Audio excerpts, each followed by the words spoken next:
सफर तेरे साथ। One red hot Mussoorie एक बड़ी सी हवेली। एक 28 वर्ष का आदमी अपने कमरे में लैपटॉप को सामने रख उस पर काम कर रहा था।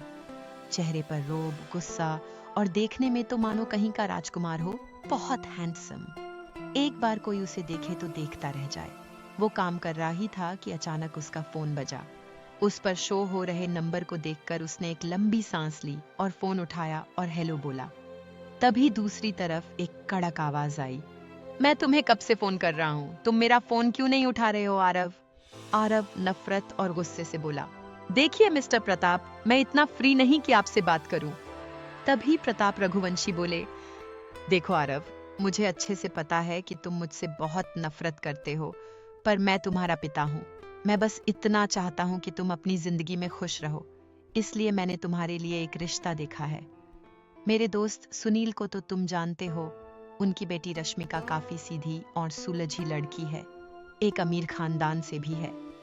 वो फॉरेन में रहती है, अगले हफ्ते इंडिया आ रही है। मैं उसे मसूरी भेज रहा हूँ, तुम उससे मिलो और उसके साथ समय बिताओ।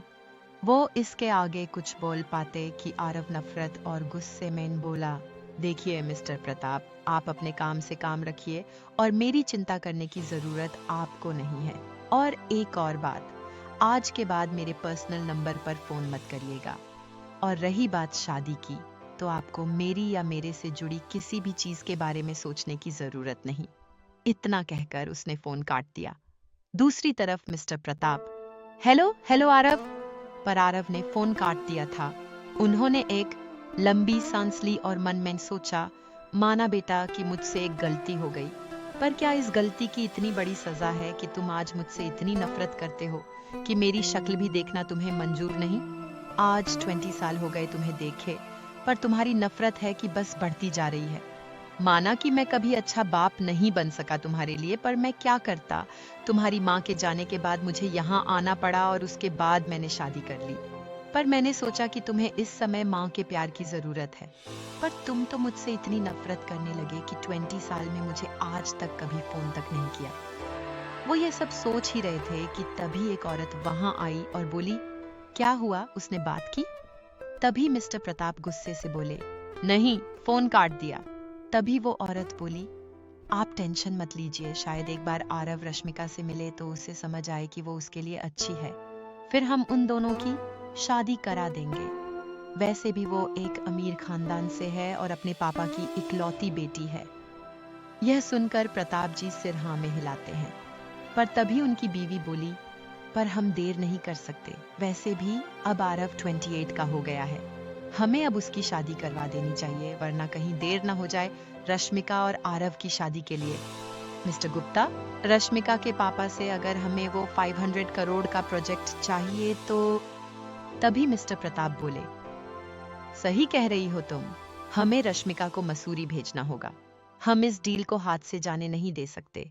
वैसे भी मिस्टर गुप्ता ने शादी के लिए आरव का बिजनेस देखकर ही हमसे बात की है। उन्होंने कहा कि उन्होंने पहले भी आरव से बात करने की कोशिश की, पर उसने उन्हें साफ कह दिया कि उसे इन सब में कोई दिलचस्पी नहीं, इसलिए उन्होंने हमसे कहा। वैसे भी हम उसके माँ बाप हैं, उसकी जिंदगी के फैसले लेना फर्ज और हक है हमारा। हम यह सब उसकी भलाई के लिए कर रहे हैं, वैसे भी अब उसकी उम्र निकल रही है। आरव और मिस्टर प्रताप, बाप बेटे के बीच इतनी नफरत कैसे? क्या ये नफरत आगे कोई बड़ा मोड़ लेगी? वही रश्मिका को मसूरी भेजने का इरादा क्या कामयाब होगा मिस्टर प्रताप का? आगे जानने के लिए पढ़िए सफर तेरे साथ। To red heart. दूसरी तरफ पुणे। एक कमरे में एक खूबसूरत सी लड़की बेड पर अपने बैग में सामान रख रही थी, मानो वो कहीं जा रही है। तभी उसका सामने रखा फोन बजा। उसने वीडियो कॉल पर ग्रुप कॉल देखा और फोन उठा लिया। दूसरी तरफ एक प्यारी सी लड़की और दो हैंडसम से लड़के थे। लड़कों का नाम श्रेयांश और शौर्य था और लड़की का नाम रिम था। तभी शौर्य बोला, सॉरी गाइस, मैं तुम्हारे साथ मसूरी अभी नहीं चल पाऊंगा, पर पक्का मैं परसों तक वहां पहुंच जाऊंगा। तभी सामान पैक कर रही लड़की बोली, हम तुझे इस बार माफ कर दे रहे हैं, पर अगली बार ऐसा नहीं होना चाहिए शौर्य। शौर्य मुस्कुराकर बोला, नहीं होगा मेरी माँ, अब मुझे माफ कर दे। तभी श्रेयांश बोला, माफ कर दे, बेचारे को, वरना सो भी नहीं पाएगा। तभी रिम बोली, वैसे शौर्य, ऐसा क्या काम आ गया तुझे जो तू अर्जेंटली दिल्ली जा रहा है? तभी शौर्य बोला, वो दादू को लेने जाना है, वो दिल्ली में रहते हैं ना। शौर्य के पापा काम की वजह से पुणे में रहते थे, उनका घर दिल्ली में ही था। उनके घुटनों का इलाज अब यहीं से होगा। तभी वो लड़की जो सामान रख रही थी बोली, ये तो बहुत अच्छा है शौर्य, यहाँ पर एक स्पेशलिस्ट को मैं भी जानती हूँ, मैं तुझे उनका नंबर सेंड कर दूंगी, तो उनसे बात कर लेना। शौर्य ने ओके में जवाब दिया और बोला, अच्छा चलो, मैं तुम लोगों से बाद में बात करता हूँ, वो माँ मुझे नीचे बुला रही हैं, तुम सब अपनी पैकिंग करो और निकलो, मैं तुमसे 3 दिन बाद मसूरी में मिलूंगा। इतना कहकर उसने फोन काट दिया। तभी रिम बोली, यार वैसे हमें कितने बजे निकलना है?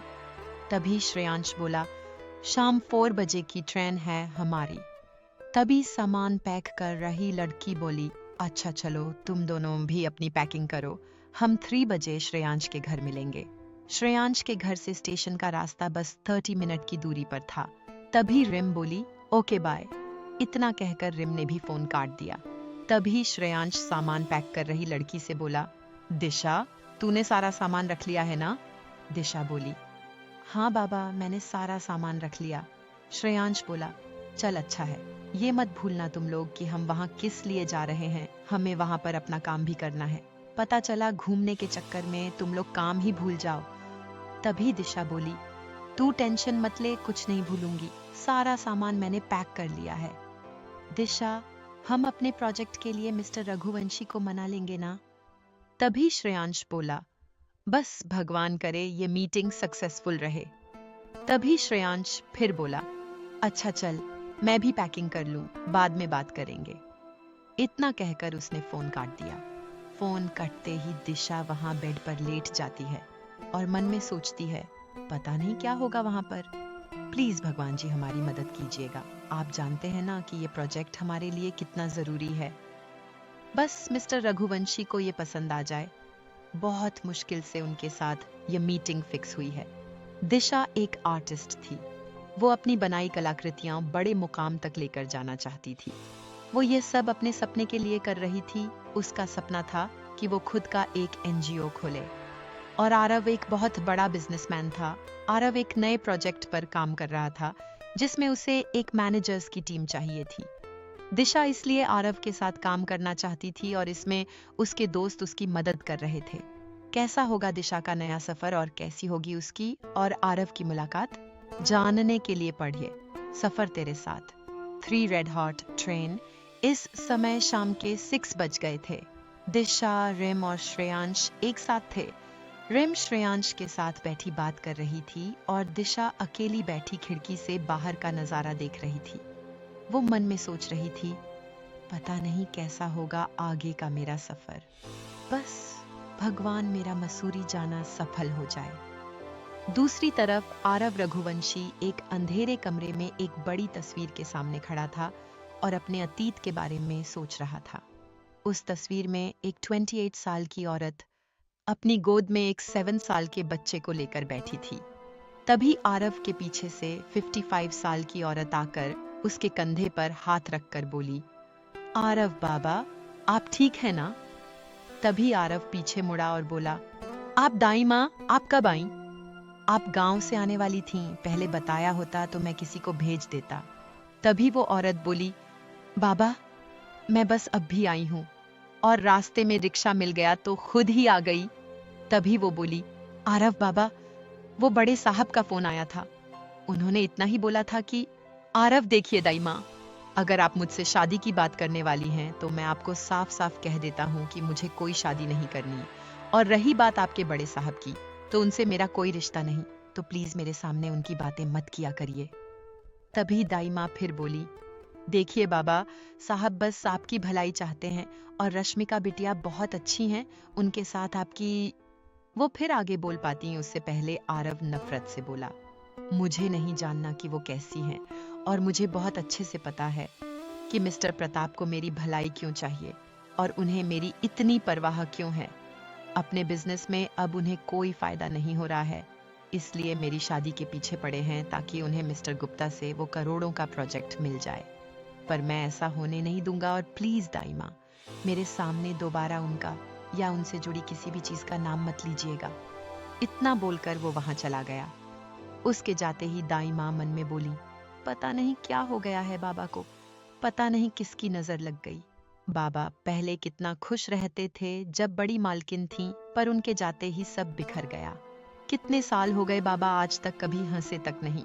फिर दाई माँ ने हाथ जोड़ लिए और ऊपर की तरफ देखते हुए बोली, हे ठाकुर जी कृपा करें, किसी को भेज दें जो बाबा की जिंदगी में दोबारा खुशियां लेकर आए दोबारा इन्हें मुस्कुराना सिखा दे। कृपा करें ठाकुर जी अपनी हम पर, अब किसी को भेज दें जो बाबा की जिंदगी में दोबारा रंग भर दे।